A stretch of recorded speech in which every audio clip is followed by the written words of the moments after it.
വീടിൻ്റെ ഒരു അവശിഷ്ടം മാത്രമേ കിടപ്പുള്ളൂ. മൊത്തം തകർന്ന് തരിപ്പണമായിട്ട് കിടക്കുന്നത്. മാധ്യമാഷ അവിടെ കടയോടെ എത്തിയപ്പോഴത്തേനും വെള്ളം വന്നു. ഞാൻ കടയിലോട്ട് കയറി കഴിച്ചു. ഒരു 5 മിനിറ്റ് കഴിഞ്ഞ പാട് ഒരു വലിയൊരു ഉരുള് വന്ന് മൊത്തം എന്റെ വീട് പൂർണ്ണമായിട്ട് നശിച്ചു. നമ്മുടെ തേയില തൊഴിലും അതും പൂർണ്ണമായിട്ട് നശിച്ചു. എന്തായിരുന്നു? പന്നി ഫാമായിരുന്നു. ഫാമോ? അവിടെ ഉരുള് പൊട്ടി. ഒരു 12ഓളം വീടുകളുടെ ഈ ലൈനിലുണ്ടായിരുന്നു. താഴെ മുകളിലായിട്ട് മുഴുവനായിട്ടും പോയി. അതെല്ലാം ഫുള്ള് പോയി. ഈ തരത്തിലാട്ടോ അത് കിടക്കുന്നത്. കണ്ടോ, വലിയ രീതിയിലാണ് ഇത് വന്നേക്കുന്നത്. ഈ ഭാഗം മൊത്തം പോയിട്ടോ. ഇതൊരു വീടിൻ്റെ മുറ്റത്തേക്ക് കയറുന്ന സ്റ്റെപ്പായിരുന്നു കേട്ടോ. ഈ വീടിൻ്റെ മുറ്റത്ത് കാറും ജീപ്പും ഒക്കെ കിടപ്പുണ്ടായിരുന്നു എന്ന് പറഞ്ഞേ. ആ വീട് തന്നെ ഇല്ല ഇപ്പോൾ. ഒമ്പ സീനാട്ടോ. ഇതാണ് കേട്ടോ അവിടെ സംഭവിച്ചേക്കുന്നത്. നമുക്ക് കാണാം, ദൂരെയൊക്കെ കാണാം. ഇതുപോലെ വീടുകളും കാര്യങ്ങളൊക്കെ പൊളിഞ്ഞു കിടപ്പുണ്ട്. പല വീടുകളിൽ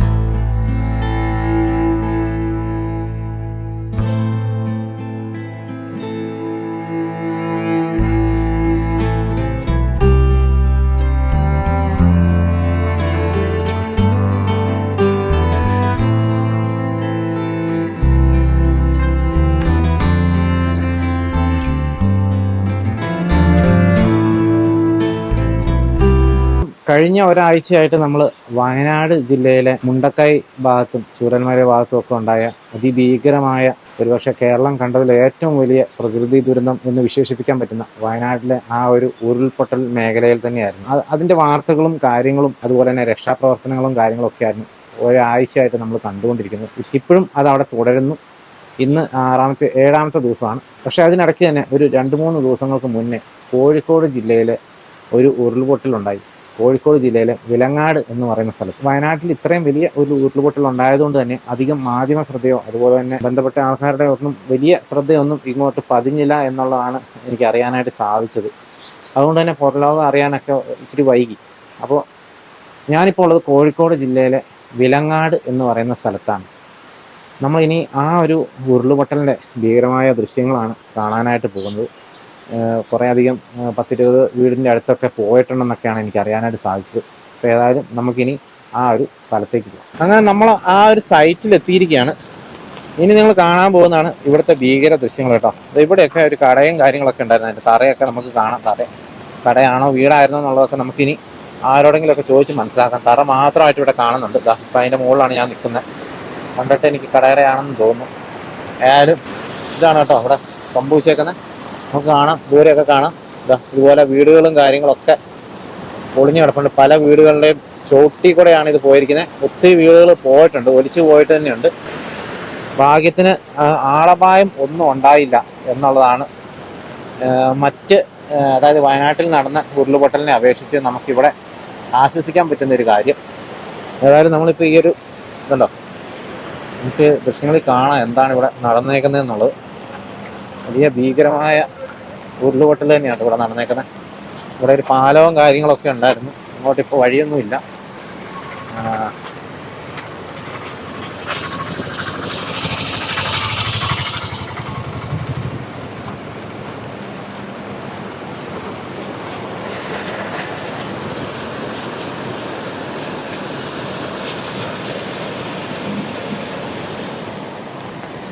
ശരിക്കും പറഞ്ഞാൽ ഇവിടെ ഒരു വീടും കാര്യങ്ങളൊക്കെ ഉണ്ടായിരുന്നാ. പക്ഷെ അവിടെ ഇപ്പോൾ നമുക്കൊരു വീടിൻ്റെ മുകളിലത്തെ ഷീറ്റുകൾ മാത്രമേ കാണാനുള്ളൂ. കുറച്ച് വാർക്കയുടെ പീസുകളും കാര്യങ്ങളുണ്ട്. ഒരു കാറ് തകർന്ന് തരിപ്പണമായിട്ട് അവിടെ കിടപ്പുണ്ട്. അത് ഞാൻ കാണിച്ചു തരാം. ഏതായാലും ഇതാണ് കേട്ടോ ഇവിടുത്തെ ആ ഒരു ഭീകര അന്തരീക്ഷം. ഇതിൻ്റെ ഏറ്റവും മുകളിലേക്ക് നോക്കിയാൽ നമുക്ക് കാണാം ഇതിൻ്റെ പ്രഭവ കേന്ദ്രം. നമ്മൾ വയനാട്ടിൽ എന്ന് പറഞ്ഞു കഴിഞ്ഞാൽ അതിൻ്റെ പ്രഭവ കേന്ദ്രം, അതായത് ഉരുൾ പൊട്ടി തുടങ്ങി ആ ഒരു സ്ഥലം നമുക്ക് കണ്ടുപിടിക്കാൻ ഭയങ്കര പാടാണ്. ഒത്തിരി ദൂരം പോകണമായിരുന്നു. നമ്മൾ ഇതുവരെ അവിടെ പോയിട്ടില്ല. നമ്മൾ അധികം താമസിക്കാതെ അങ്ങോട്ട് പോകുന്നതായിരിക്കും. പക്ഷേ ഇവിടുത്തെ ഉരുൾ പൊട്ടി തുടങ്ങിയ ആ ഒരു പ്രദേശം നമുക്ക് ശരിക്കും കാണാൻ പറ്റുന്നുണ്ട് കേട്ടോ. അതായത് മലയുടെ ഒരു സൈഡ് തന്നെയാണ് ഇരുന്ന് പോയിരിക്കുന്നത്. ഇതാട്ടോ ദൂരെ നിങ്ങൾക്ക് കാണാം.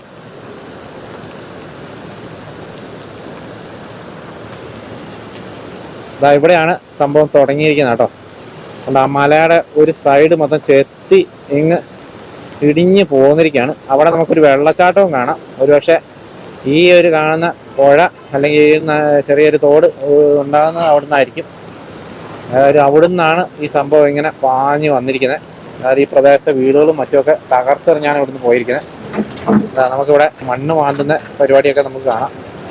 എക്സ്കവേറ്ററുകളും കാര്യങ്ങളൊക്കെ ഇവിടെ മണ്ണൊക്കെ മാന്തുന്നുണ്ട് കേട്ടോ. അതിസാഹസമായിട്ടാട്ടോ.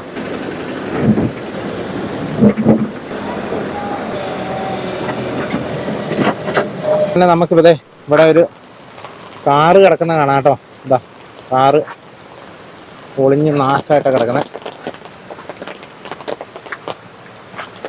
ഇതൊരു വീടിൻ്റെ മുറ്റത്തേക്ക് കയറുന്ന സ്റ്റെപ്പായിരുന്നു കേട്ടോ. ഈ വീടിൻ്റെ മുറ്റത്ത് കാറും ജീപ്പും ഒക്കെ കിടപ്പുണ്ടായിരുന്നെന്ന് പറഞ്ഞേ. ആ വീട് തന്നെ ഇല്ല ഇപ്പോൾ. ഒമ്പ സീനാട്ടോ. കാറ് കിടക്കുന്ന കിടപ്പുണ്ടോ നിങ്ങൾ? കാറ് ഏത് കോലത്തിനായി പോയി. കാറ്, ഒരു ബൈക്ക് ഒക്കെ ഉണ്ട് കേട്ടോ. ഇവിടെ കിടന്ന വീടേ കാണുന്നില്ല കേട്ടോ. വീടിൻ്റെ ഒരു അവശിഷ്ടം മാത്രമേ കിടപ്പുള്ളൂ. മൊത്തം തകർന്ന് തരിപ്പണമായിട്ടാണ് കിടക്കുന്നത്. കാറാണേലും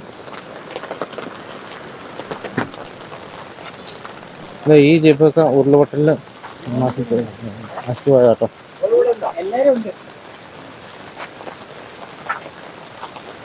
ഉരുള് പൊട്ടിപ്പോയ അതിൻ്റെ ഇപ്പുറത്തെ സൈഡിലുള്ള ആ വീടിൻ്റെ വശത്തൊക്കെയാണ് നമ്മളിപ്പോൾ വന്നേക്കുന്നത്.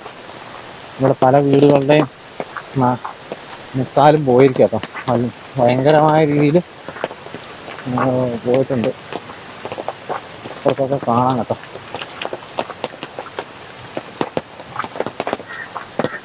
ഇതുണ്ടോ, നമുക്കിപ്പോൾ കാണാം ഇവിടെ വീടുകൾ ഏത് തരത്തിലാണ് കിടക്കുന്നത്. എന്തുണ്ടോ, മൊത്തം നാശവശമായി.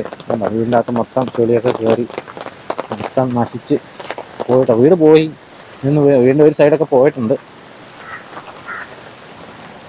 ഇതുണ്ടോ, ഈ വീടിൻ്റെ സൈഡ് വശമാട്ടോ ഇത്.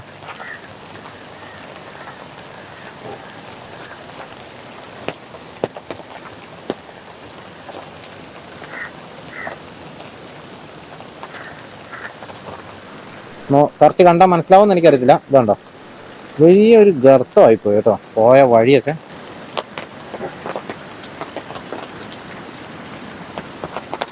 നമുക്ക് കാണാം. വളരെ ഭീകരമായ ദൃശ്യങ്ങളാട്ടോ. ഇതുണ്ടോ, ഇങ്ങനെ കുഴിയായി പോയേക്കോ കേട്ടോ. സ്ട്രെയിറ്റ് ആയിട്ട് കനാല് പോലെ അങ്ങ് പോയ പോലെ.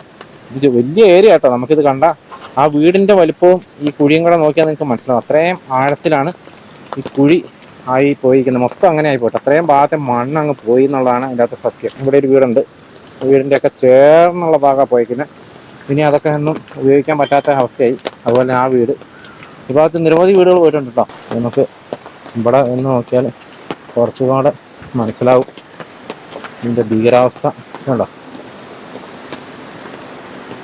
ഇതുപോലെയാണ് സംഭവം നിൽക്കുന്നത്. മണ്ണെടുത്ത് പോയ ആ സ്ഥലത്തെ ഒരു സ്ഥിതി ഈ രീതിയിലാട്ടോ ഇവിടെ കിടക്കുന്നത്. അതേപോലെ നമ്മൾ കുറച്ചുകൂടെ താഴത്തുള്ള ഒരു പറമ്പിൻ്റെ അവിടെ വന്ന് നമ്മൾ നോക്കുമ്പോൾ കാണുന്ന കാഴ്ച കേട്ടോ ഈ കാണുന്നത്. ഇവിടുന്നാണ് ശരിക്കും നമുക്ക് കുറച്ചുകൂടെ വ്യക്തമായിട്ട് മനസ്സിലാവുക. ഇതുണ്ടോ, ഈ തരത്തിലാട്ടോ അവിടെ കിടക്കുന്നത്. ഇതുണ്ടോ, വലിയ രീതിയിലാണ് ഇത് വന്നേക്കുന്നത്. ഈ ഭാഗം മൊത്തം പോയിട്ടോ. മുണ്ടക്കൈയിലൊക്കെ പൊട്ടിയ മാതിരിയൊക്കെ വരുമായിരുന്നെങ്കിൽ ഒരു പക്ഷെ ഈ ഒരു പ്രദേശം ഒന്നും കാണില്ല കേട്ടോ.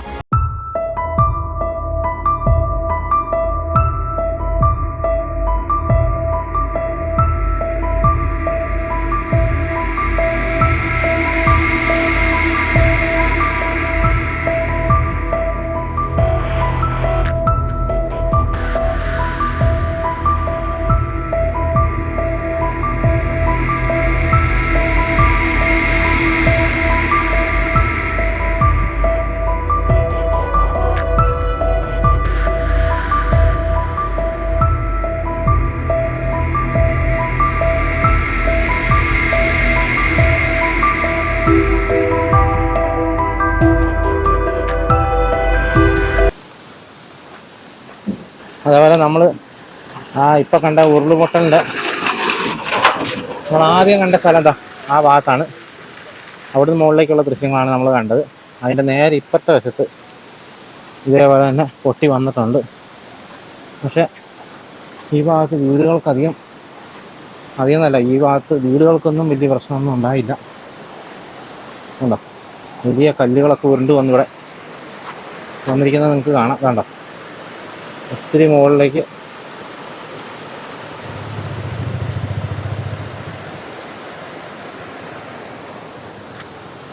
ഇവിടെ പക്ഷേ ഈ കലുങ്ക്, ഇതൊരു കലുങ്കിൻ്റെ പുറത്താണ് നമ്മൾ നിൽക്കുന്നത്. കലുങ്കും റോഡൊക്കെ ഉണ്ടായിരുന്നു, പക്ഷെ കലുങ്കും കാര്യങ്ങളൊന്നും പോയിട്ടില്ല കേട്ടോ.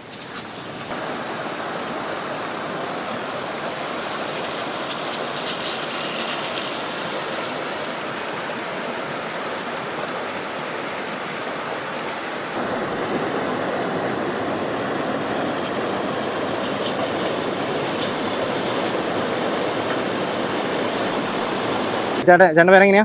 എന്റെ പേര് ബിജു. ഇത് എന്നാ ചേട്ടാ സംഭവം നടന്നത്? ഇത് തിങ്കളാഴ്ച രാത്രി. തിങ്കളാഴ്ച രാത്രി.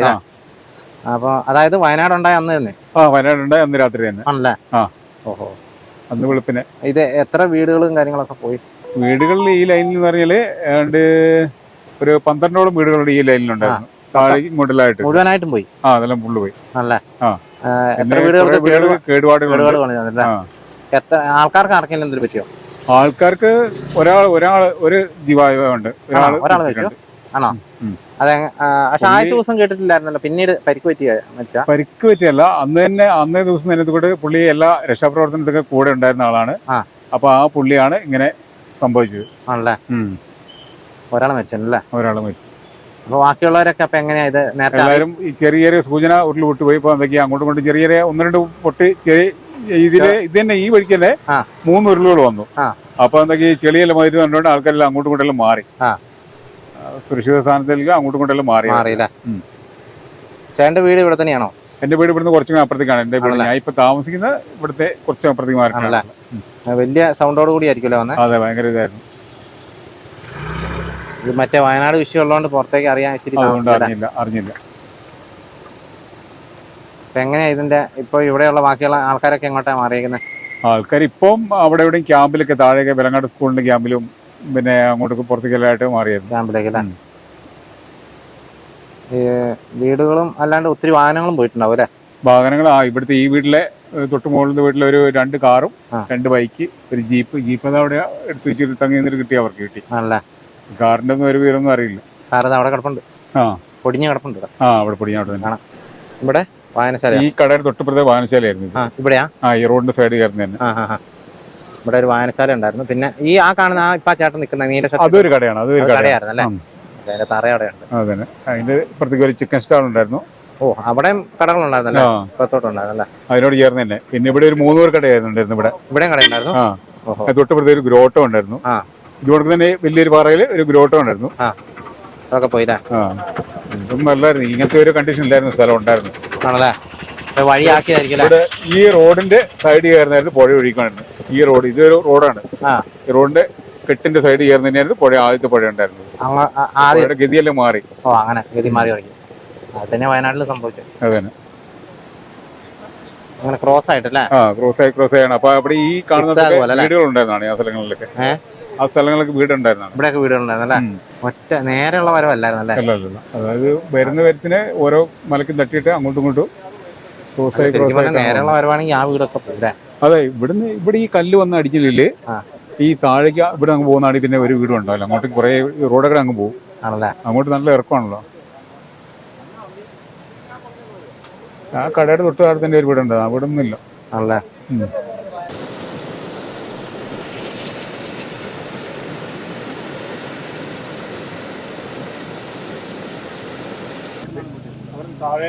ഈ കാണുന്നത് സന്തോഷത്തിന്റെ കേട്ടോ. പുള്ളി ഈ ഒരു പ്രദേശം കാണാനായിട്ട് വന്നതാണ്.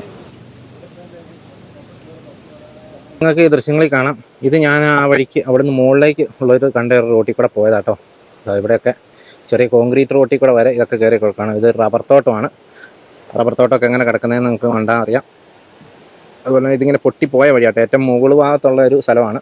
ഇതിന് മുകളിലേക്ക് വീടുകളുണ്ട്. അവിടെ ഒരു വീട് ചെറുതായിട്ട് നമുക്ക് കാണാം. ആ വീട് കുഴപ്പമൊന്നുമില്ല. പക്ഷേ നമ്മളിപ്പോൾ ആകാശ ദൃശ്യങ്ങളിൽ കണ്ടു ആ വീട്. അതിന് കുഴപ്പമൊന്നുമില്ല. പക്ഷേ അതിൻ്റെ തൊട്ട് സൈഡിൽ കൂടെയാണ് ഇത് പോയിരിക്കുന്നത്. അതുകൊണ്ട് തന്നെ ഇനിയിപ്പോൾ ഇവിടെ നിന്നും താമസിക്കാനായിട്ട് അവർക്ക് സാധിക്കില്ല. അതേപോലെ തന്നെ ഇവിടെ ഒരു വീടൊക്കെ ഉണ്ടായിരുന്നു. ആ വീട് ഇപ്പോൾ അങ്ങനെ ഒരു വീട് ഇവിടെ ഉണ്ടെന്ന് പോലും തോന്നാത്ത രീതിയിൽ മൊത്തം നാമാവശേഷമായി പോയി കേട്ടോ. ആ വീടിൻ്റെ തടിക്കഷ്ണങ്ങളും മറ്റും എന്താ പറയുക, ടോയ്ലറ്റിൻ്റെ ഒക്കെ ഒരു കഷ്ണമൊക്കെ നമുക്കിത് ഇവിടെ കാണാം. ക്ലോസറ്റിൻ്റെ. അതുപോലെ തന്നെ ഈ ഉരുൾപൊട്ടലിൻ്റെ ഏറ്റവും വലിയൊരു കോയിൻസിഡൻസ് എന്നാണെന്ന് വെച്ച് കഴിഞ്ഞാൽ തിങ്കളാഴ്ച തന്നെയാണ് ഈ സംഭവം നടന്നത്. ഞാൻ വിചാരിച്ചിരുന്നത് ഇത് 3-4 ദിവസം മുന്നേ നടന്ന സംഭവമാണ് കേട്ടോ. ഇത് തിങ്കളാഴ്ച നടന്നതാണ്. അതായത് വയനാട് ഉരുൾപൊട്ടി അതേ ദിവസം, അതായത് ഇന്നിപ്പോൾ 7ാമത്തെ ദിവസമാണ്. അപ്പോൾ എന്തായിരിക്കും ആ ഒരു ദിവസത്തെ എന്തെങ്കിലും പ്രത്യേകതയാണോ അതെയോ ഒരേ കാരണം തന്നെയാണോ, അതിനൊക്കെ നമ്മൾ ഇനി പഠിക്കേണ്ടിയിരിക്കുന്നു. എന്താണ് ഇതിൻ്റെ റീസൺ? ഒരേ സമയത്ത് തന്നെ പോലെ തന്നെ ഏകദേശം ഒരേ സമയത്ത് തന്നെ 10-12 മണിയോടുകൂടിയാണ് ഇത് തുടങ്ങിയെന്നാണ് അവർ പറഞ്ഞത്. വയനാട്ടിലും അങ്ങനെ തന്നെയാണ്. 11-12 മണിയോടുകൂടിയാണ് ആദ്യത്തെ പൊട്ട് തുടങ്ങിയത്. പിന്നെ 1:30-2:30 അങ്ങനെ 4 മണി വരെയൊക്കെ ഉണ്ടായിരുന്നു. അപ്പോൾ ഇവിടെ ഏകദേശം അതുപോലെയൊക്കെ തന്നെയായിരുന്നു എന്നാണ് അവരും പറഞ്ഞത്. അപ്പോൾ ഇതിൻ്റെ അകത്ത് എന്തൊക്കെയോ ഒരു കോയിൻസിഡൻസ് ഉള്ള പോലെ എനിക്ക് തോന്നുന്നു. അപ്പോൾ അതൊക്കെ നമ്മൾ ഇനി പഠന വിഷയമാക്കേണ്ട കാര്യങ്ങളാണ്. എൻ്റെ പേരെങ്ങനെയാണ്? എൻ്റെ പേര് സണ്ണി. ഏത് സംഭവം ഒന്ന് വിവരിക്കാം കേട്ടോ. സംഭവം പറഞ്ഞാൽ ഒരു രാത്രി ഒരു 12:45-12 മണി ആയപ്പോഴത്തേനും ഒരു ഫോൺ കോൾ വന്നു. ഞങ്ങളോട് വെള്ളം വരുന്നുണ്ട്, മാറാൻ നോക്കണമെന്ന് പറഞ്ഞു. അങ്ങനെ മാറാൻ നോക്കാൻ ഞങ്ങൾ അടുത്ത വീട്ടുകാരെയൊക്കെ ഒന്ന് വിളിച്ച് നോക്കുമ്പോൾ അവരെന്നെ വിളിച്ചു. അവരുടെ അടുത്ത വീട്ടുകാരെ വിളിച്ചേ. അവരെ വിളിച്ച് നോക്കുമ്പോൾ വെള്ളം വരുന്ന കണ്ടു. വെള്ളം വരുന്ന കണ്ടപാട് തന്നെ എന്താക്കി നമ്മൾ ഈ അടുത്തുള്ള ആൾക്കാരെയൊക്കെ വിളിച്ച് ഇവിടെ വീട്ടിൽ നമ്മൾ കൂട്ടി. 33 പേരുണ്ടായിരുന്നു ഇവിടെ. അവർ വന്നു. എല്ലാം ഇവിടെ നിന്നുകൊണ്ടിരിക്കുന്ന സമയത്ത് നമ്മൾ ഈ വെള്ളം വരുന്ന കണ്ട് എന്താണെന്ന് അറിയാൻ വേണ്ടി ഞങ്ങൾ റോട്ടിലോട്ട് പോയി നോക്കുമ്പോൾ അപ്പുറത്ത് ഉരുള് പൊട്ടിയ വെള്ളം ഇങ്ങോട്ട് വരുന്ന അതെല്ലാം കണ്ട് ഇങ്ങോട്ട് വന്ന് ഞങ്ങൾ അഭിപ്രായം പറഞ്ഞ് ഞങ്ങളുടെ അടുത്ത് തന്നെ ഇരിക്കുന്നു. പെണ്ണുങ്ങളെയൊക്കെ ഞങ്ങൾ ഉരുള് പൊട്ടി മേലോട്ട് കയറ്റി. രാത്രി 12 അല്ല 1 മണിക്ക്. 1 മണി ആയപ്പോഴത്തേനും പിന്നെ ഒരു 1:15-1:30 ആയപ്പോഴത്തേനും ഒരു ഉരുള് വന്നു. റോഡെ വന്നിട്ട് ഇങ്ങനെ ഇവിടെ മുറ്റത്തോട്ട് വന്ന് കുറച്ച് വെള്ളമൊക്കെ വല്ലാണ്ട് ഒഴുകുന്നുണ്ടായിരുന്നു. അന്നേരമാണ് മാത്യു മാഷ് നേരെ അങ്ങോട്ടേക്ക് ആൾക്കാരും ഉണ്ടോ എന്ന് അറിയാൻ വേണ്ടിയിട്ട് അങ്ങോട്ട് പോയത്. പോയി നോക്കുമ്പോൾ മാത്യു മാഷ് അവിടെ കരയവരെ എത്തിയപ്പോഴത്തേനും വെള്ളം വന്നു. ഞാൻ കരയിലോട്ട് കയറി കക്ഷി. അപ്പോൾ ഞങ്ങൾ ഇവിടുന്ന് കാണുന്നുണ്ട് കക്ഷി കയറുന്നൊക്കെ. ഞങ്ങളിങ്ങോട്ട് വിളിച്ചു വരാനായിട്ട്. പക്ഷെ ഇങ്ങ് വരാൻ വേണ്ടി പറ്റുന്നില്ല. അങ്ങനെ നിന്ന് കഴിയുമ്പോഴാണ് കുറച്ച് കഴിയുമ്പോഴത്തേനും ഒരു ഉരുളും കൂടെ വന്ന് ഭയങ്കര വെള്ളമായി ഇങ്ങോട്ട്. വെള്ളം വന്നു കഴിഞ്ഞിട്ട് പിന്നെ ഒന്നും തിരിഞ്ഞില്ല. അപ്പോൾ തന്നെ ഇവിടെ കൂട്ടക്കാർച്ചയും ബഹളവും എല്ലാം കൂടെ പെണ്ണുങ്ങളിലായപ്പോഴത്തേനും പിന്നെ ഒരു 5 മിനിറ്റ് കഴിഞ്ഞ പാട് ഒരു വലിയൊരു ഉരുള് വന്ന് മൊത്തം ഇങ്ങോട്ട് വീണ് മൊത്തം ചളിയും മണ്ണും എല്ലാം കൂടെ മൊത്തം നിറഞ്ഞ് ഇതായതാ. വലിയ ശബ്ദമായിരിക്കും അല്ലേ? വലിയ ശബ്ദമായിരുന്നു. കല്ലൊക്കെ വന്ന് ഉരുണ്ടതായി. ഈ കാറൊക്കെ ഇതിനടി കിടന്ന കാറാണ്. ഈ ഓട്ടോറിക്ഷ കൂടി ഉണ്ടായിരുന്നു. ഇതെല്ലാം ചളി കിടക്കുമായിരുന്നു, മൂടി പോയി. ഇപ്പോൾ സർവീസ് ചെയ്ത് കൊണ്ടുവന്നത്. അത് കഴിഞ്ഞൊരു പൊട്ടലെല്ലാം കഴിഞ്ഞൊരു അരമണിക്കൂർ കഴിഞ്ഞിട്ടാണ് ഞങ്ങൾ ഇവിടുന്ന് ഇറങ്ങി അപ്പോൾ താഴെ കൂടെ ഇറങ്ങി ഞങ്ങൾ മേലെ ആ വീട്ടിൽ പോയത്. മൂന്നാമത്തെ ഉരുൾ വന്നപ്പോൾ എത്ര മണിയായിരുന്നു? മൂന്നാമത്തെ ഉരുൾ വന്നപ്പോൾ ഒരു 1:45 അടുത്തായി. എല്ലാം 1 മണി മുതൽ 2 മണി ആയപ്പോഴത്തേനും സംഗതി എല്ലാം പൊട്ടി കഴിഞ്ഞു. പിന്നെ ഞങ്ങളിത് കാണാൻ പറ്റുമെങ്കിൽ നമുക്ക് ഇവിടെ ഇൻവേർട്ടർ ഉള്ളത് കൊണ്ട് വെളിച്ചമുള്ളതുകൊണ്ട് കാണാൻ പറ്റി. രാത്രി കറണ്ടില്ലായിരുന്നു. രാത്രി കറണ്ടെല്ലാം പോയായിരുന്നു. എല്ലാം പോയി. മരിച്ചിട്ടുണ്ട് ആരെങ്കിലും? ഒരാൾ മരിച്ചിട്ടുണ്ട്. മാഷ് നമ്മളാ കടയിലോട്ട് പാഞ്ഞു കയറിയില്ലേ, മാഷ് മരിച്ചു. മാഷിന്റെ പേരെങ്ങനെയാ? മാത്യു. അത് പുള്ളിക്ക് എങ്ങനെയാ അങ്ങനെ സംഭവിച്ചത്? അപ്പൊ എത്ര ആൾക്കാരെ? പുള്ളി സംഭവം ഇങ്ങനെ ഉരുള് പൊട്ടി എല്ലാരും വിളിച്ച് അങ്ങോട്ടും ഇങ്ങോട്ടും പറയൂലോ. പറഞ്ഞു കഴിഞ്ഞപ്പോ അങ്ങനെ വിവരം അറിഞ്ഞിട്ട് കക്ഷി വന്നതാ. എല്ലാരെ പോലെ വന്ന് അന്വേഷിക്കാൻ വേണ്ടി വന്ന. ആരെങ്കിലും ഇനി അക്കരെ ആരെങ്കിലും ഭാഗത്ത് ആരെങ്കിലും ഉണ്ടെങ്കിൽ ഒഴിയാൻ ഇരിപ്പുണ്ടെങ്കിൽ വീടിന്റെ ചാല് നോക്കിയിട്ട് ചാൽ പ്രദേശമുള്ള സ്ഥലത്ത് നോക്കി ആൾക്കാരെ വിളിക്കും. അങ്ങനെ ഇങ്ങോട്ട് മാറ്റി കൂട്ടാൻ വേണ്ടിട്ട് കക്ഷി പോയതാ. അങ്ങനെ കക്ഷി തരം വലിയ വെള്ളം വന്നപ്പോ കടയിൽ കയറി. അങ്ങനെ ഉരുള് അവിടുന്നാ പോയെ. പുള്ളിയുടെ ബോഡി കിട്ടിയോ? ബോഡി ഇവിടുന്ന് ഒരു 1.5 കിലോമീറ്റർ അപ്പുറത്ത് തോട്ടിന്റെ സൈഡിൽ നിന്ന് കിട്ടി. ബോഡിയും ഇതായിരുന്നു, അല്ലായിരുന്നു എടുക്കാൻ ഭയങ്കര ഇതായിരുന്നു. അരക്ക് താഴോട്ട് അല്ലെങ്കിൽ മുട്ടിന് താഴോട്ടില്ല, ഒരു കയ്യും ഇല്ലായിരുന്നു എടുക്കുമ്പോൾ. ബാക്കിയുള്ള ആൾക്കാരൊക്കെ ക്യാമ്പിലേക്ക് കൊണ്ടുപോയിക്കാണല്ലേ? ഞങ്ങളെല്ലാം സ്കൂളിലാണ് ഉള്ളത് അവരെല്ലാരും. ആണല്ലേ? ഈ വീടിനും ഇതിന്റെ ഉള്ളിലും വെള്ളം കയറിയായിരുന്നോ? അതിന്റെ ഉള്ളിൽ അടുക്കള ഭാഗത്തെല്ലാം വെള്ളം കയറിയായിരുന്നു. കയറിയില്ലേ? ഈ വീട്ടിലൊക്കെ മൊത്തം ചെളി കയറിയട്ടോ. അതിനെ അങ്ങനെ അവിടെ ഉള്ള ഇങ്ങനെ അടിച്ചു കയറിയില്ലേ? ചെളി കയറി അല്ലാതെ കേടുപാടുകളും എല്ലാം സംഭവിച്ചോ? കേടുപാടുകൾ ഞങ്ങൾക്ക് ഒരു കാറ്ററിംഗ് സർവീസ് ഉള്ള അത് കംപ്ലീറ്റ് പോയി. അതിന്റെ മൊത്തം പാത്രങ്ങളൊക്കെ മൊത്തം ഒരു സാധനം അല്ലാണ്ട് പോയി. ഗ്രൈൻഡർ, മിക്സി, ഫ്രിഡ്ജ്, അടുപ്പുകള് എല്ലാം പോയി. ഇവിടെയൊക്കെ മൊത്തം ഇതായത് കേട്ടോ. നമുക്കിവിടെ കാണാം. ഈ വീടിന്റെ നമ്മളിപ്പോ കണ്ട ആ ചേട്ടനോട് സംസാരിച്ച ആ വീടിന്റെ സൈഡാട്ടത്. പറമ്പിൽ കൂടെ ഒക്കെ കയറി ഒഴുകി കിണറും മറ്റൊക്കെ എല്ലാം പോയി കേട്ടോ. ഈ പ്രദേശത്തെ വീടുകളൊക്കെ ഒന്നും വാസയോഗ്യമല്ലാത്ത രീതിയിലായിപ്പോൾ. അവിടെ ഒരു കാറ് ചളുങ്ങി കിടക്കുന്നതാണ്. ആണല്ലേ? കാറെവിടെ കിടന്ന? ഓ, ഇവിടെ കിടന്ന കാറാട്ടോ. ആ കാറ് ദേ അവിടെ എത്തി കേട്ടോ. അതുപോലെ നമ്മളിങ്ങോട്ട് ഇറങ്ങുമ്പോൾ ഈ റോഡ് കാണാൻ മൊത്തം ചെളി പിടിച്ച് ഇവിടെ നാശകോശമായിട്ടാണ് തീരുന്നത്. ചേട്ടൻ പറയുന്ന ആ 4 മുറി പീടിക ഇവിടെയാണ് ഉണ്ടായിരുന്നത്. ഇവിടെ ഒരു ഓട്ടോയും 4 കടയും കൂടെ ഉണ്ടായിരുന്നു. അതിൻ്റെ അപ്പുറത്താണ് നമ്മളിപ്പോൾ കണ്ട ആ ഒരു വെള്ളം ഒഴുകി പോകുന്ന ആ ഒരു പ്രദേശമുള്ളത്. ഈ ഭാഗത്തുനിന്ന് ആണ് ആ പുള്ളിക്കാരൻ, അതായത് മാത്യു എന്ന് പറഞ്ഞ ഒരാളാണ് ഈ ഉരുൾപൊട്ടലിൽ മരിച്ചത്. ആ ഒരു പുള്ളിക്കാരൻ ഒഴുകിപ്പോയത് ഈ ഭാഗത്തുനിന്നാണ്. പുള്ളി ഇവിടെ കടയിൽ നിൽക്കുമായിരുന്നാണ് നമുക്ക് മനസ്സിലാക്കാൻ സാധിക്കുന്നത്.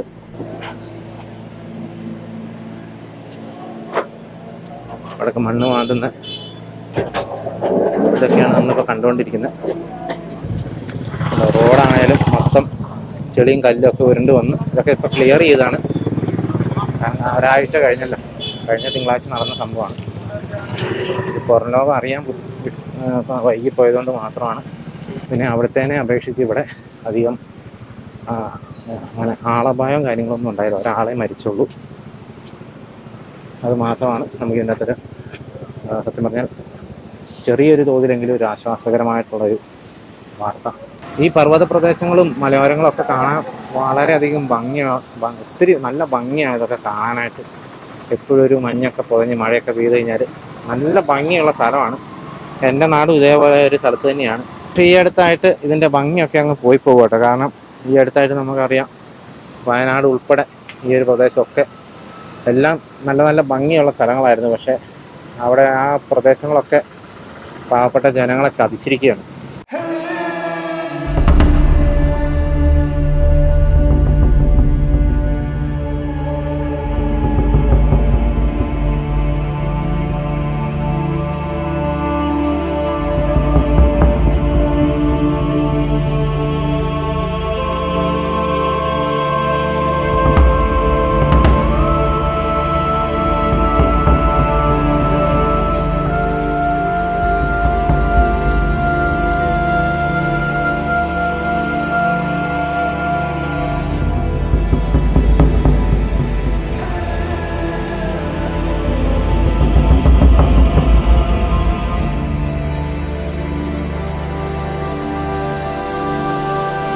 തന്നെ നമ്മളിപ്പോൾ കണ്ട ആ സ്ഥലത്തുനിന്ന് ഒരു 2 കിലോമീറ്റർ അതേ റോട്ടിൽ കൂടെ തന്നെ ഞാൻ വന്നപ്പോൾ ഇവിടെ കണ്ടൊരു കാഴ്ച കേട്ടോ. ഇതുപോലെ ഒത്തിരി ഉരുളുപൊട്ടൽ ഈ പോകുന്ന വഴിക്കൊക്കെ ഉണ്ടായിട്ടുണ്ട്. കൂടെ കാണാം കേട്ടോ.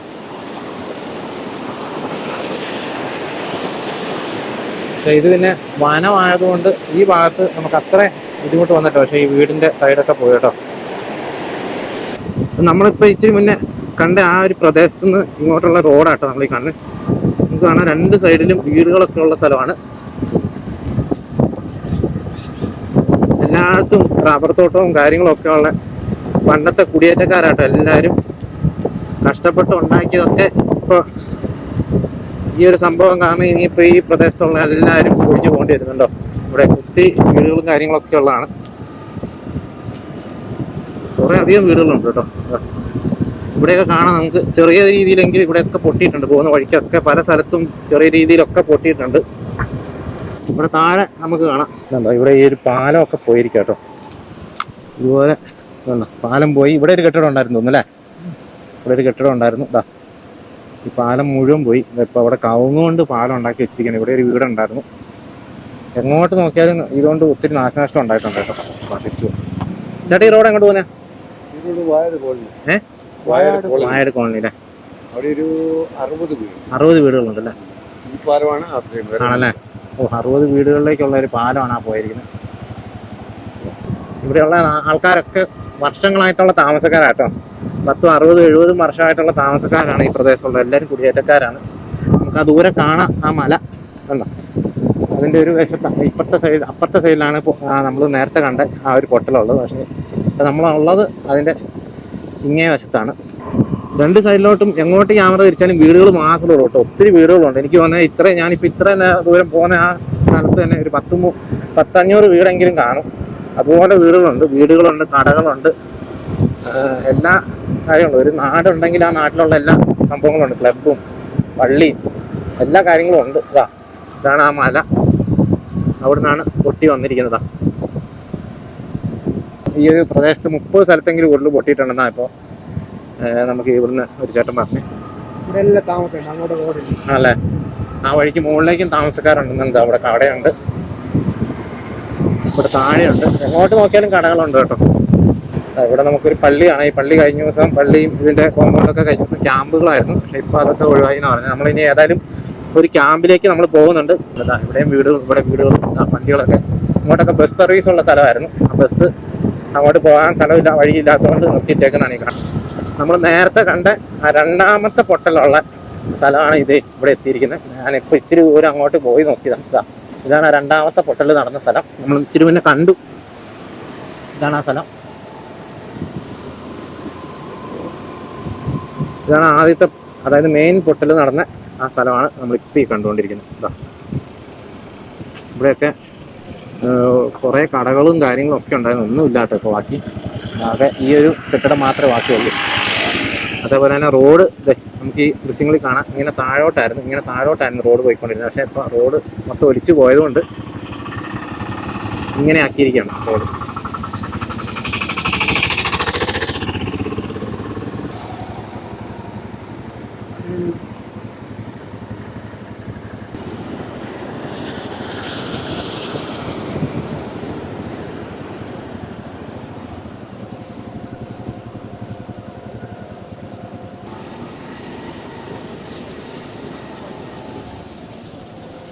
വഴിക്ക് നമുക്ക് ആ പുഴ ഒഴുകിപ്പോയെന്നാണ്. അതാ ഇവിടെ ഉരുള് പൊട്ടിപ്പോയി നല്ല രീതിയിൽ ഇവിടെയൊക്കെ നാശനഷ്ടം വന്നിട്ടുണ്ട് കേട്ടോ.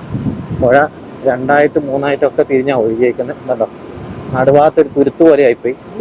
ഇവിടെ ഇടിഞ്ഞു പോയിട്ടോ. ഈ വഴിക്ക് റോഡൊക്കെ ഇടിഞ്ഞു പോയിട്ടുണ്ട്. ഇവിടെയൊക്കെ അതെ അങ്ങോട്ട് കിടക്കാൻ പാടില്ല എന്നുള്ള ഡോൺ ക്രോസ് ഇത് കിട്ടിയിട്ടുണ്ട്. അതായത് കണ്ടോ ഇങ്ങനെയാണ് ഇതിൻ്റെ ഇപ്പോഴത്തെ സ്ഥിതി. നല്ല രീതിയിൽ വെള്ളം എപ്പോഴും പോകുന്നുണ്ട്. ഈ കടയുടെ പുറവശമൊക്കെ പോയി കാണും അല്ലേ? ഈ കടകളുടെ ഒക്കെ പുറവശം പോയി കേട്ടോ. ഉള്ളു ചെളി. ഇതാണ് വിലങ്ങാട് ടൗൺ കേട്ടോ. അല്ല ഇവിടെ നമുക്ക് കാണാം. ഇതേപോലെ തന്നെ ഇതൊരു പാലമായിരുന്നു. ആ പാലമൊക്കെ നല്ല രീതിയിൽ ഡാമേജ് ആയിട്ടുണ്ട്. തൽക്കാലത്തേക്ക് വണ്ടി പോകാമെന്നല്ലാണ്ട് എന്തായാലും അപകടാവസ്ഥ തന്നെയാണ്. അതേപോലെ തന്നെ ടൗണിലൊക്കെ ചെളി കയറിയായിരുന്നു കേട്ടോ. ഈ ഭാഗത്തൊക്കെ നമുക്ക് കാണാം ഇതിനൊക്കെ ചെളി കയറിയിട്ടുണ്ട്. നല്ല ഇതല്ല ഈ ഭാഗത്തും ഇത് അപ്പൊ വേറെ ഇപ്പുറത്തുനിന്ന് വേറെ ഭാഗത്ത് വന്നത്. ഓ ഇവിടെ പല ഭാഗത്തും വന്നിട്ട് കേട്ടോ. ഇവിടെയും ഇതേപോലെ തന്നെ സംഭവിച്ചിട്ടുണ്ട് കേട്ടോ. അതെ അതെ ആ റോഡ് ഇതായിരുന്നു അല്ലേ? ഇപ്പൊ നമ്മള് പറമ്പിൽ കൂടെ കേട്ടോ പോകുന്നത്. റോഡൊക്കെ പോയി. ഇതാ ഇവിടെ ഒരു പമ്പുണ്ട്, പെട്രോൾ പമ്പ് ഉണ്ട്. പെട്രോൾ പമ്പൊക്കെ ഈ കൊലത്തിനായി പോയിട്ടോ. പെട്രോൾ ഇതിപ്പോ വർക്കിംഗ് ആണ് പമ്പ് അല്ലല്ലോ? ഇതുണ്ടോ കടകളൊക്കെ ഒഴിച്ച് പോയിട്ടുണ്ട് ഈ സൈഡിൽ. അതേപോലെ തന്നെ പേരെങ്ങനെയാ? സച്ചിൻ. നമ്മൾ ഇത്രയും നേരം വണ്ടിയിൽ കൊണ്ടുപോയത് സച്ചിൻ കേട്ടോ.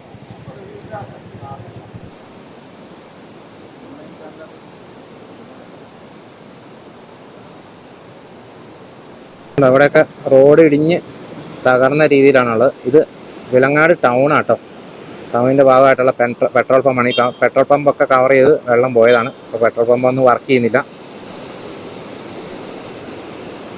ഇത്തരത്തിൽ വളരെയധികം വലിയ നാശനഷ്ടമാണ്. നമ്മളിപ്പോൾ പോരുന്ന വഴിക്കുള്ള ദൃശ്യങ്ങളൊക്കെ കണ്ടു. വലിയ രീതിയിലുള്ളത് ഇതിലൊക്കെ വെള്ളം കയറി ഒഴുകിപ്പോയതാണ്. വലിയ തടിയൊക്കെ വന്നിവിടെ കുമിഞ്ഞു മൂടി കിടക്കുന്നതാണ് നമുക്ക്. ഇതുണ്ടോ ഉരുളുപൊട്ടി പോയതാ കേട്ടോ. കൈവരിയും അവിടെ അങ്ങോട്ട് നിന്ന് മതിലും കാര്യങ്ങളും ഒന്നും ബാക്കിയില്ല. മൊത്തം ഉരുളൻ കല്ലുകൾ. കെട്ടിടമൊന്നും ബാക്കിയില്ല. ഇതൊക്കെ വിലങ്ങാട് ടൗണിൽ നിന്നുള്ള കാഴ്ചകളാട്ടോ നിങ്ങളിപ്പോൾ ഈ കണ്ടുകൊണ്ടിരിക്കുന്നത്. ചേട്ടൻ്റെ പേരെങ്ങനെയാണ്? എൻ്റെ പേര് ജിജി. ചേട്ടൻ്റെ വീട് എങ്ങനെയാ? വീട്ടിനൊന്നും ഒരു കുഴപ്പമില്ല. പക്ഷെ മുറ്റത്തെല്ലാം ചെളിയൊന്നും കയറിയില്ലേ? എൻ്റെ വീട്ടില് ഫാദറും സുഖമില്ലാതെ ആയിരുന്നോണ്ട് സഹോദരങ്ങളെല്ലാവരും തന്നെ ഉണ്ടായിരുന്നു. അമ്മയുണ്ടായിരുന്നു. അപ്പം അടുത്ത വീട്ടിലെ വിനീഷാണ് ഞങ്ങളെ വന്ന് വിളിച്ചെണീപ്പിക്കുന്നത്. അപ്പോൾ അവൻ വന്ന് വിളിച്ചെണീപ്പിച്ചപ്പം ഞങ്ങൾ മുകളിലേക്ക് പോയി. അപ്പം അത് കഴിഞ്ഞ് ഇവരെല്ലാം ഇങ്ങനെ തിരിച്ചു പോന്നു. അവിടെ നോക്കിയിട്ട് തിരിച്ചു പോന്നു. ആളെയൊക്കെ വിളിച്ച് എണീപ്പിക്കാനുള്ളവരൊക്കെ വിനീഷ് നേരത്തെ തന്നെ വിളിച്ചായിരുന്നു. അവരൊക്കെ ഒരു താഴത്തെ ഒരു വീട്ടിലേക്ക് വന്നു. സണ്ണി എന്ന് പറഞ്ഞ കടൂർന്ന ആളുടെ വീട്ടിലേക്ക് ബാക്കി ഏകദേശം വീട്ടിലെ ആൾക്കാർ എത്തിയായിരുന്നു. ഞങ്ങളുടെ ആ വഴിക്കുള്ളവരെ. ഞാനും അനുജനും കൂടി തിരിച്ചു വരുന്ന വഴിക്ക് പെട്ടെന്ന് ഉരുള് വരുന്ന ശബ്ദവും കേട്ടിട്ട് ഞാൻ വെറുതെ ഹെഡ്ലൈറ്റ് അടിച്ച് നോക്കുമ്പോൾ ഇങ്ങനെ വെള്ളം സാധാരണ ഒഴുകിയാ വരുന്നത്. ഇതിപ്പോൾ ഒഴുകിയല്ല, ഉരുണ്ടുരുണ്ട് കറുത്ത് ഉരുണ്ടാ വരുന്നത്. അപ്പോൾ ഞാൻ അവനെയും കൂട്ടി തിരിച്ചോടുവായത്. അപ്പം ബാക്കി ഉരുളെല്ലാം സംഭവിച്ച് എല്ലാം കഴിയുന്നവരെ ഞങ്ങൾ അപ്പുറത്തൊരു വീട്ടിലേക്ക് നിൽക്കേണ്ടി വന്നു. അതെന്ന് പറഞ്ഞാൽ അപ്പുറത്തും ഇപ്പുറത്തും ഉരുള് പൊട്ടുന്നുണ്ട്. പക്ഷേ അപ്പുറത്തെ ഉരുളിന്റെ ഒന്നും കേൾക്കാനില്ലായിരുന്നു ഞങ്ങൾക്ക്. കാരണം ഇപ്പുറത്തെ അതിലും ഭയങ്കരമായതുകൊണ്ട് രണ്ട് സൈഡിലും രണ്ട് സൈഡിലും പൊട്ടിയായിരുന്നു. ഒരു അത് 3 ഒരെണ്ണം വന്ന് തിരിഞ്ഞു പോയതാണെന്ന് തോന്നുന്നു അല്ലേ? ആ. രണ്ട് സൈഡിലേക്ക് തിരിഞ്ഞു പോയത്. അപ്പൊ ഇവിടെ ഇപ്പൊ ക്യാമ്പിൽ ഇപ്പൊ എത്ര വീട്ടുകാരുണ്ട്? ക്യാമ്പിൽ ഇന്നലെ എനിക്ക് തോന്നുന്നു 78 എങ്ങാണ്ടാണ്. 78 വീട്ടുകാരുണ്ടല്ലേ ആ ഭാഗത്തുള്ളതല്ലേ? ശരിക്കും എത്ര വീടാ പോയത്? 12 വീട് പോയത് മൊത്തത്തില് അവിടെ തന്നെ ഒരു 14 വീടെങ്കിലും അവിടെ തന്നെ പോയിട്ടുണ്ട്. മുഴുവനായിട്ട് പോയത്? മുഴുവനായിട്ട് പോയത്. പിന്നെ ചെളി കയറിയതും കേടുപാടും ഒക്കെ പറ്റിയത് അത് കുറേ ഉണ്ടല്ലേ? ഇനിയിപ്പോ എന്താ പറയുന്നത്? ഇനിയിപ്പോ ആ ഭാഗത്ത് താമസിക്കാൻ പറ്റുന്ന എങ്ങനെയാ? അങ്ങനെ എന്തെങ്കിലും കാര്യങ്ങൾ പറഞ്ഞായിരുന്നു? ഒന്നും സർക്കാരിന്റെ തലത്തിലൊന്നും അറിഞ്ഞിട്ടൊന്നുമില്ല. പക്ഷേ നമുക്ക് തന്നെ അറിയാം ഇനിയൊരു ഉരുൾ വന്നാൽ അവിടെ ഞങ്ങള് ഉണ്ടാവില്ല. തിരിച്ചങ്ങോട്ട് പോക്ക് ഭയങ്കര. പക്ഷെ തിരിച്ചു പോക്കുന്നതാണ്. ഇപ്പൊ ക്ലാസ് തുടങ്ങുമ്പോൾ നമുക്ക് പോവാതെ വേറെ ഇപ്പം നിവർത്തിയില്ല. വലിയ മഴ പെയ്യുമ്പോൾ അങ്ങോട്ടെങ്കിലും ഞങ്ങൾ മാറി. ഇത് സെന്റ് ജോർജ് LP സ്കൂൾ അല്ലേ? സെന്റ് ജോർജ് ഹൈസ്കൂൾ അല്ലേ? പേരെങ്ങനെയാണ്? എൻ്റെ പേര് സോണി. ചേട്ടൻ്റെ എങ്ങനെയാ എന്താ സംഭവിച്ചത്? എൻ്റെ വീട് പൂർണ്ണമായിട്ട് നശിച്ചു. നമ്മുടെ തേജോണി തൊഴിലും അതും പൂർണ്ണമായിട്ട് നശിച്ചു. എന്തായിരുന്നു? പന്നി ഫാമായിരുന്നു. അവിടെ ഉരുള് പൊട്ടി. അതും അതിലും കുറെ 40-45ഓളം പന്നികളും ചെത്തുപോയി. പന്നിയൊക്കെ ഒഴുകിപ്പോയി അല്ലേ? എങ്ങനെയാ നിങ്ങളപ്പോ രക്ഷപ്പെട്ടത്? എങ്ങനെയാ? തൊട്ട് പുറകിൽ കൂടെ വലിയ പുഴയെന്ന് അതിശക്തമായ ഒഴുക്ക് വന്ന് ഭയങ്കര ശബ്ദത്തോടെ വന്നു. ഇറങ്ങി ഓടി. ഞങ്ങൾ ഇറങ്ങി ഓടി തിരിഞ്ഞു നോക്കുമ്പോൾ വീട് ഒഴുകിപ്പോയി. അല്ലേ? അത്രയും ആ സമയം വരെ നമുക്കൊരു 10-20 മിനിറ്റത്തേക്കാ അല്ലേ? അടുത്ത വീട്ടിലേക്ക് ഓടി അഭയം പ്രാപിക്കാനുള്ള ടൈം കിട്ടും. സമയം മാത്രം. പിന്നെ ആരെങ്കിലും അധികാരപ്പെട്ടവരാരെങ്കിലും വന്ന് എന്താ? ഇന്നിപ്പം വന്ന് മറ്റേ റവന്യൂവിന്റെ എല്ലാം എടുത്തു. മൃഗസംരക്ഷണ വകുപ്പിൽ നിന്നും വന്നിട്ട് എല്ലാം നമുക്ക് എടുത്തിട്ടുണ്ട്. അല്ലേ? ഇപ്പൊ 2-3 ദിവസമായിട്ട് അതിന്റെ പുറകെയുള്ള ഓട്ടങ്ങളായിരുന്നു. ഇവിടുത്തെ MLA MP ഒക്കെ വന്നായിരുന്നു? അവരെല്ലാം വന്നായിരുന്നു. അല്ലേ? എന്തായാലും പറഞ്ഞ വീടിന്റെ കാര്യത്തിൽ വീടിന്റെ കാര്യത്തൊക്കെ തീരുമാനിക്കുന്നുണ്ടെന്ന് പറഞ്ഞു. ആണല്ലേ? എന്റെ വീട്ടിൽ എത്ര പേരാ? എന്റെ വീട്ടിൽ 3 പേര്, ഞാനും വൈഫും കൊച്ചും. അല്ലേ? ഇപ്പം നമ്മൾ കണ്ടു വിലങ്ങാട് ഭാഗത്തെ ഈ വലിയ ഉരുളുപൊട്ടലിൻ്റെ ആ ഒരു ദൃശ്യങ്ങളൊക്കെ നമ്മൾ കണ്ടു. വലിയ ഉരുളുപൊട്ടൽ തന്നെയാണ് അവിടെ നടന്നത്. 10-14ഓളം വീടുകൾ പോയി എന്നാണ് ഇപ്പോൾ അറിയാനായിട്ട് സാധിച്ചത്. അതുപോലെ തന്നെ നിരവധി വീടുകൾക്ക് നാശനഷ്ടം സംഭവിച്ചിട്ടുണ്ട്. ചെടി കയറി ഒത്തിരി വസ്തുവകകളൊക്കെ നശിച്ചു പോയിട്ടുണ്ട്. പറമ്പ് പോയിട്ടുണ്ട്. ഇങ്ങനെ ഒത്തിരി പ്രശ്നങ്ങളാണ്. ഇപ്പോൾ നമ്മളൊരു ക്യാമ്പിലാണുള്ളത്. സെൻറ്റ് ജോർജ് ഹൈസ്കൂൾ എന്ന് പറഞ്ഞൊരു ക്യാമ്പിലാണുള്ളത്. അപ്പോൾ ഇതേപോലെ ഇവിടെ തന്നെ 70-80 കുടുംബം ഇവിടെ ഉണ്ടെന്ന് പറഞ്ഞു. നമ്മളിപ്പോൾ പോരുന്ന വഴിയൊക്കെ നമ്മൾ കണ്ടല്ലോ. അതേപോലെ മലയോര മേഖലയാണ്. കുടിയേറി പാർത്ത ആൾക്കാരാണ്. ഒത്തിരി കാലങ്ങളായിട്ട് ഇവിടെ 10-70-80 വർഷങ്ങളൊക്കെ ആയിട്ട് ഇവിടെ താമസിക്കുന്ന ആൾക്കാരാണ്. പക്ഷേ അവരുടെയൊക്കെ ആ ഒരു അധ്വാനവും അവർ ഒരു ആയുസ്സിലുണ്ടാക്കിയ എല്ലാ സംഭവങ്ങളും ഇതുപോലെ ഇങ്ങനെ വലിയൊരു ഉരുളുപൊട്ടൽ കാരണം ഇപ്പോൾ ഒരു വലിയ ഭീഷണിയിൽ തന്നെയാണ് നിൽക്കുന്നത്. കുറേ പേരുടെ ഒത്തിരി സംഭവങ്ങൾ പോയി. ഇനി ബാക്കിയുള്ളവരൊക്കെ ഇനി ഉരുളുപൊട്ടൽ ഭീഷണി ഉള്ളതുകൊണ്ട് അവർക്ക് താമസിക്കാൻ ഇനിയിപ്പോൾ വളരെ ബുദ്ധിമുട്ടായിരിക്കും. സമ്മതിക്കാൻ സാധ്യതയില്ല. അപ്പോൾ അവരൊക്കെ ഇനിയിപ്പോൾ അവിടെ നിന്ന് ഒഴിപ്പിക്കുമായിരിക്കും. അപ്പോൾ ഇതുപോലെ വലിയ ബുദ്ധിമുട്ടിൽ തന്നെയാണ് പോകുന്നത്. നമ്മളിപ്പോൾ വയനാടിൻ്റെ കാഴ്ചയൊക്കെ കണ്ടു. അത് വെച്ച് നോക്കുമ്പോൾ ഇത് വലിയ ഒരു ഉരുളുപൊട്ടൽ പോലും അല്ല. പക്ഷേ എന്നിരുന്നാലും ഇവിടെ നഷ്ടപ്പെട്ട, അതായത് ഈ വീടും സ്ഥലമൊക്കെ നഷ്ടപ്പെട്ട ആൾക്കാരുടെ നാശമൊക്കെ എന്ന് പറഞ്ഞു കഴിഞ്ഞാൽ അതൊക്കെ എല്ലായിടത്തും ഒരുപോലെയൊക്കെ തന്നെയാണ്. മനുഷ്യർക്ക് ജീവഹാനിയൊന്നും ഉരുളുപൊട്ടൽ മൂലം ഉണ്ടല്ലോ. ഒരാൾ ഉരുളുപൊട്ടൽ കാണാൻ പോയി അങ്ങനെ അതിൻ്റെ അകത്ത് ഒഴുകി പോവുകയാണ് ചെയ്തത്. അപ്പോൾ ഏതായാലും മനുഷ്യർക്കൊന്നും ജീവഹാനിയൊന്നും സംഭവിച്ചില്ല എന്നുള്ളത് തന്നെ ഒരു ആശ്വാസകരമായിട്ടുള്ളൊരു കാര്യം തന്നെയാണ്. അപ്പോൾ ഏതായാലും ഇത്രയൊക്കെയാണ് വിലങ്ങാട് ഉരുളുപൊട്ടലിൻ്റെ കാഴ്ചകൾ നിങ്ങളെ കാണിക്കാനായിട്ടുള്ളത്. അപ്പോൾ വീണ്ടും മറ്റൊരു ദിവസം മറ്റൊരു എപ്പിസോഡുമായി വീണ്ടും കാണാം. Thank you.